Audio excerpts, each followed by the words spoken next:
wọ́n ní ìlú tí wọ́n bá ti fi rọ́jọba wọn ní láárí, ìlú tí wọ́n bá ti fi rọ́jọba wọn kì í ní láárí, nítorí wípé àwọn ọ̀nà wà tẹ́sí Islam tó là kalẹ̀, wípé àlàkalẹ̀ yìí ni kẹ́ ẹ máa gbà kẹ́ tó máa fa àwọn èèyàn sí aṣíwájú nídìí ẹ̀sìn, sẹ́yìn gbà sẹ́bẹ̀yìn ò ní gbà, ebi rọ́nà lẹ́ẹ̀mọ́ tanra yín. ẹni àwọn àdílé kan àwọn ní máa jẹ lè máa mú wọn ní ká ṣe bí wọ́n ṣe kó lè bá rí bí wọ́n ti ṣe rí ìtọ̀sí lọ́lọ́yọ̀, àbí bẹ́ẹ̀ kọ́ ni àwọn ọ̀rọ̀ burúkú nígbà tó bá wá yíwọ́ ẹ̀tẹ̀rí gbà ní, tó bá ti yíwọ́ ẹ̀tẹ̀rí gbà ní, nítorí pé ẹ̀yin náà ò ṣe bó ti ṣe tọ́, ọ̀rọ̀ wá yíwọ́ máa yín lọ́wọ́ ẹ̀tẹ̀rí gbà náà ni. akramakumullah bẹ́ẹ̀ náà lẹ́ra àwọn kan àwọn náà ń jà èmi mufuti ìwọ́kọ̀ mufuti ó di mufutawu. A'udhu billahi minash shaitani rajim. ẹ wá rí wọ́n ti ṣe mufutawu láìsí ara wọn yẹn títí tí èkú kò ní dáhùn ìbéèrè ẹyọ kan, kí ni wọ́n ń pè mufuti? ebi ẹ máa bí mi léèrè ọ̀rọ̀ ẹ̀sìn máa dá yín lónìí, ebi ni mufuti. àfi ká máa kágbádáká, àfi ká máa jánu, ká máa sọ̀rọ̀ òṣèlú, ká máa fẹnu dàlúrú, mufuti náà nù. ọ̀kan polówó oògùn, mufuti náà nù. A'udhu billahi minash shaitani rajim. àdánwò àti àdánù ọ̀pọ̀ nílẹ̀ Yorùbá yìí. iná ni mo ṣe sọ nígbà tí ẹ̀tẹ̀jẹ̀ ń bọ̀ wálé ayé, àwùjọ Yorùbá ni bàálù rẹ̀ sọ̀sì, nítorí pé Yorùbá wọ́n fàlà fún ẹ̀tẹ̀jẹ̀ púpọ̀, wọ́n fẹ́ràn ará púpọ̀. àkílẹ̀ máa ń pa ẹ̀sìn kan tó fi ń jẹ mufti? ẹ̀kọ́ wo lọ kọ́ nípa ẹ̀sìn tó fi ta lẹ́ni náà tó fi wọ́n náà jẹ mufti? kí ló ń ga dámà tó fi wọ́n jẹ mufti? a wà nílùú Rondo kan, ọba wàwà ipò fún wa jẹ mufti gbogbo ilẹ̀ Yorùbá. báwo nu àwọn kan náà lọ péjọ bíríkótó wọn láwọn làáfà ilẹ̀ Yorùbá, àwọn èèyàn mufti ilẹ̀ Yorùbá ń bọ̀ ń bẹ̀ ẹ̀sìn nílùú tí yẹn èsì ilẹ̀ Yorùbá, àbí bẹ́ẹ̀ kọ́ ni? wala hawla wala quwwata illa billah. wọn á ń gbé wọn náà láńkẹ̀ ọ̀n tara rẹ̀ dànù, wọn náà wọn á ń gbẹ́ wúwọ́ ọgbà wo ojú oníwọ̀n ni mufti ń bọ̀, mufti fún tani? ẹ rí i pé Yorùbá kọ́ńkó jábẹ́lẹ́ ló kó bá wọn. àwọn èsì wọ́nà ká jẹ mufti gbogbo Nàìjíríà, nítorí tó bá gbé sí Nigerian level yọ hàn pé ẹ̀ mọ́tò. iná ni wọ́n ṣe limitize yẹ lórí ìpínlẹ̀ Yorùbá. A'udhu billahi minash shaitani rajim. ẹja kọjú mọ́mà káwá mà nípa ẹ̀sìn wa. àwọn ọmọ tí wọ́n gbọ́n láyé àtàwọn èèyàn tí wọ́n gbọ́n láyé ìmọ̀ ni wọ́n máa wá. ẹ̀yẹn wá mà Allahumma tí ó fi yín ṣe. wọn kì í wá máa fi wápò ọ̀yà mi lẹ́nu fún ọ, ìwọ kẹ́kọ̀ọ́ tán ọ̀gbọ́n ọ̀rọ̀ ń wá láti joyè. oyè kíni? oyè wọn kọ àpò ni, nítorí pé tó bá ti lọ joyè irọ́ kan wọ́n ní wọ́n fi ọjọ́ mufasiru kan, wọ́n fi ọjọ́ mufuti kan, wọ́n fi ọjọ́ arọ́wàzí kan, wọ́n ti kó àpò. gbogbo mari owúlò mà torí di eléyìí àwọn ẹni tó gbọ́n láyé ìmọ̀ ni wọ́n máa wá. tọ́ba wá mà wọ́n fi yókù lẹ̀ fúta ni Allahumma bí ó ṣe lọ. èèyàn kì í wá mẹ́sì Islam kó fi máa wápò. ẹnikẹ́ni tó bá wá mẹ́sì Islam yìí tí bá fi ń wápò, Ànábì ní kò ní gbóòórùn àlìjànnà. kódà bí kọ́ lọ́kọ́ science and pure science, applied sciences, biology, biochemistry, eléyìí máa fi wáyé. ṣùgbọ́n tó bá gbé mà nípa ẹ̀sìn ni tó bá ti fi wáyé ò ní gbóòórùn àlìjànnà. kí ló dé tó fi wá jẹ́ pé nídìí ẹ̀sìn Islam yìí báyìí, ẹ̀sìn tó yẹ ká mójútó àmójútó? mo fẹ́ joyè lábẹ́ àbúradà ẹ̀sìn Islam, mo fẹ́ jẹ gàba lábẹ́ àbúradà ẹ̀sìn Islam. òun náà lọ́pọ̀lọpọ̀ nínú àwọn èèyàn òun náà ni wọ́n kàpù. bí ó bá jẹ lè máàmù a sì ní kó fòun jẹ làdáni. tó bá jẹ lè máàmù yóò sọ pé jíjẹ tó ń jẹ lè máàmù kò tí ì tó, àfi kó wọn jẹ ìmáàmù fún gbogbo ìlú, kọ́ mọ́ wá pè ó ní ìmáàmù gbogbo láǹdì wọn lè mọ́jú roboto lọ báyìí o, téèyàn lè sọ sínú ẹnu tí ó jẹ gẹ́gẹ́ bíi cabin biscuit. nítorí pé kíni kó lè bá a máa fi pé yọ máa pò ní ìmáàmù gbogbo land, yọ máa tapá kákáká, yọ máa ṣèṣe kò sí ròǹ rí ẹ̀dá tó lúwa dá tí ọ̀dárù rẹ̀ rí, yọ máa jánu, yọ máa fọ́nu, yọ máa fọ́nbù ẹnu, yọ máa pera rẹ̀ ní tí ọ̀jẹ̀. ẹ sì rí i pé tẹ́ ẹ bá gbé lórí òṣùwọ̀n ó lè jẹ́ pé ẹ̀sìn Islam yẹn kọ̀ọ̀kan mọ̀ nípa rẹ̀. Islam yẹn gan ibi tó kọjú sí kọ̀dà mà, àwa máa fi ẹnu afẹ́ fi dà lúrú nítorí pé àwa ti jẹ lè máàmù. á pé gbogbo èèyàn abẹ́ wa ni wọ́n wà, àwa lọ̀gá gbogbo wọn. ìwọ wo awọ àrí ọ, ìwọ wo ta ló dọ̀ ọ̀mà bàbẹ̀rẹ̀ bá kó ní òkúta ní òkú ibi tó bọ́ sí ni. ta ló dọ̀ ọ̀mà? ìgbéraga burúkú, ìjánu burúkú, bẹ́ẹ̀ ti ṣe rí ìlú yìí lẹ́tùrí ìlú bòmí, lẹ́tùrí ìlú tọ̀hún, gbogbo wọn pátá ẹ wá rí i pé asma'u mamlakatin fi ghayri mawdi'iha kalhir yahki intifakhan sawlatal asadi. Oníkálukú á máa pera rẹ̀ lóko tí ó jẹ́, oníkálukú á máa pera rẹ̀ ní nǹkan tí ó jẹ́. Wọ́n máa fẹnu, wọ́n máa fi da gbogbo nǹkan rú torí pé wọ́n bá ti jẹ lè máàmù. Nígbà tó wá jẹ lè máàmù káyọ̀ wá dàrú. Nígbà tí wọ́n ti jẹ lè máàmù káyọ̀ ọmọ gbà láàfíà mà. Nígbà tó ti jẹ lè máàmù gbogbo èèyàn wá di rubbish, gbogbo èèyàn di nonsense nítorí pé wọ́n ni lè máàmù. Ẹ dákun ẹ wo bí wọ́n ṣe ń fi orúkọ ọ̀rọ̀ oyè ẹ̀rọ tó fi ń da gbogbo ayé rú. A'udhu billahi minash shaitani rajim. Ẹbí wọn sì kọ́ ẹbẹ́ bíi tìyín náà ni sẹ́yìn fòdodo ni ẹ̀yin náà kúkú fòdodo. Allahu akbar, Allahu akbar, Allahu akbar, la ilaha illallah, Allahu akbar, Allahu akbar wa lillahi alhamd.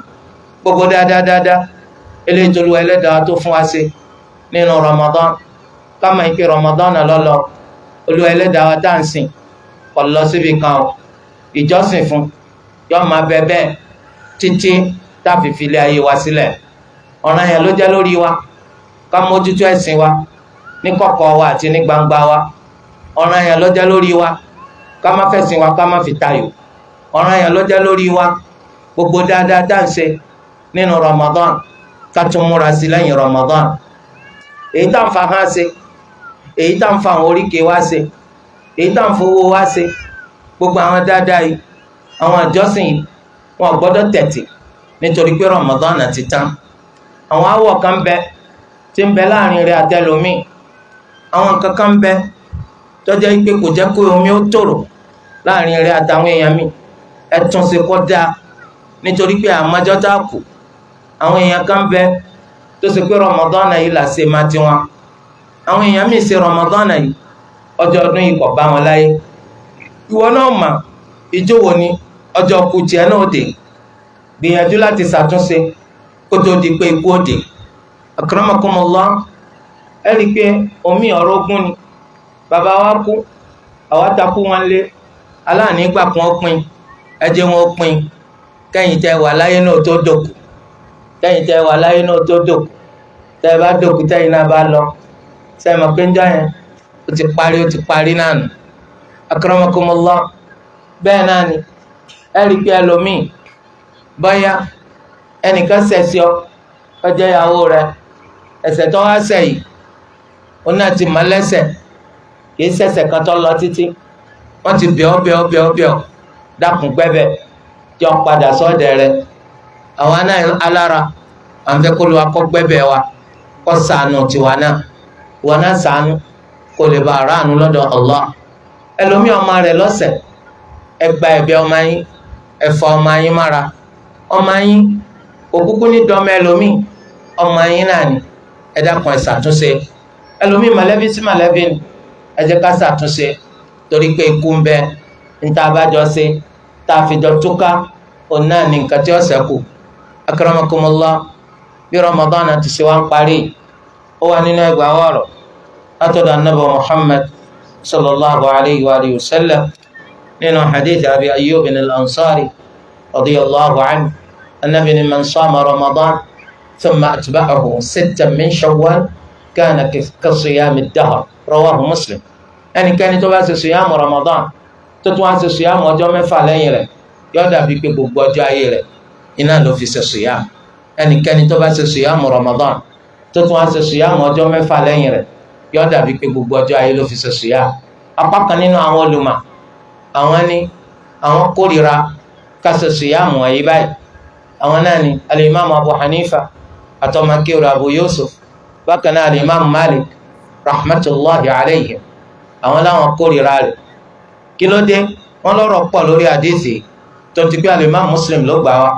Àwọn kan sọ pé mawqufun ala Abi Ayyub, wọ́n lábọ̀ Ayyub ńlọ sọ kìí sànàbì. Nígbà tí àwọn kan ní rárá ó fẹsẹ̀ rinlẹ̀ nínú wọn láti rí al-Imam Shafi'i àti Imam Ahmad àti Ath-Thawri.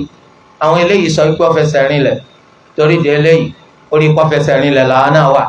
Ó ti wá nù Sahih Muslim ó tó wà àbùkátà láti túṣu dé sálẹ̀ kòkò bàtàn lọ́wọ́ nù Sahih Muslim kámi bá sílẹ̀kùn àbúrú torí di eléyìí ẹni tó bá parí siyamu Ramadan tó tún ṣe siyamu ọjọ́ mẹ́fà lẹ́yìn rẹ̀ yóò dàbí pé gbogbo ọjọ́ ayé rẹ̀ ló fi ṣe siyamu.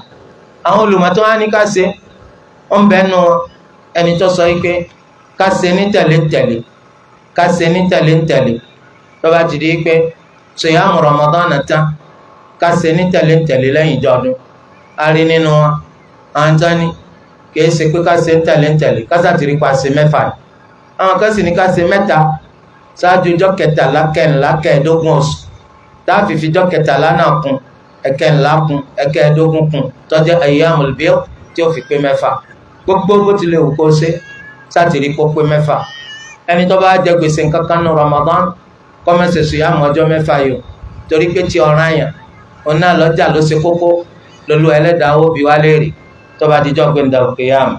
Allahu akbar Allahu akbar Allahu akbar la ilaha illallah Allahu akbar Allahu akbar walillahil hamd.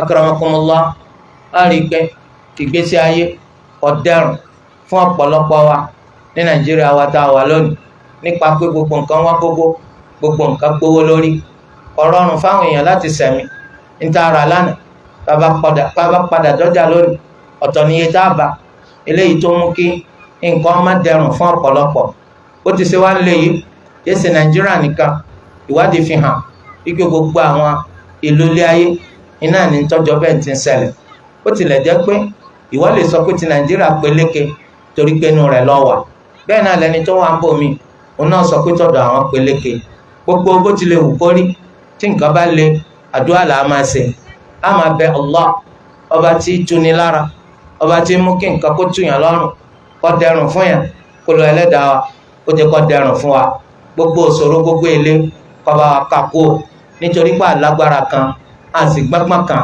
tá a fi lè sọ́n tó lé díẹ̀ rọ̀ àyàfi tó lọ ẹlẹ́dàá wa bá wa ṣe torí ẹ̀ á bùkátà ká máa wíwèé kówè ká máa sọ àsọgbánu ká máa ṣépè nítorí pé tó o bá tún ṣépè nǹkan ti fọ́jú pọ̀ ti bàjẹ́ ó dájú pé yóò pọ̀ lókùrú mùsùlùmí èpè kìí ṣe tí wọ́n máa fi yanjú nǹkan èpè kìí tún nǹkan ṣe èpè máa bà nǹkan jẹ́ ni torí ẹ̀ káwá pa ṣépè á ṣépè fẹ́ni tí ń ṣèjọba á ṣépè fún kọ́márì ṣe gbogbo nǹkan ti dàrú á ṣépè fún kí nǹkan kó tiẹ̀ fọ́jú pọ̀ fún tó bá fọ́jú pọ̀ yóò fọ́jú pọ̀ fún wa náà tó bá dàrú yóò dàrú fún wa náà má tán rẹ̀ dànù ara ẹ̀ ló ń ṣépè fún ẹnìkan sọ lórí ilé olórí olófèpè bá tiẹ̀ jẹ́ ọmọ kó ti fèpè bá dára rẹ̀ jẹ́ torí di eléyìí àdúrà la máa ṣe kó lọ ẹlẹ́dàá kó bá wa tún ṣe àdúrà la máa ṣe gbogbo kódà ó burú tó wà Nàìjíríà Olúwa kó bá wa tún ṣe kódà gbogbo kò sí fọkànbalẹ̀ wọ́n jí ní gbé wọ́n ń jalè wọ́n ń dáná tó wà ní Nàìjíríà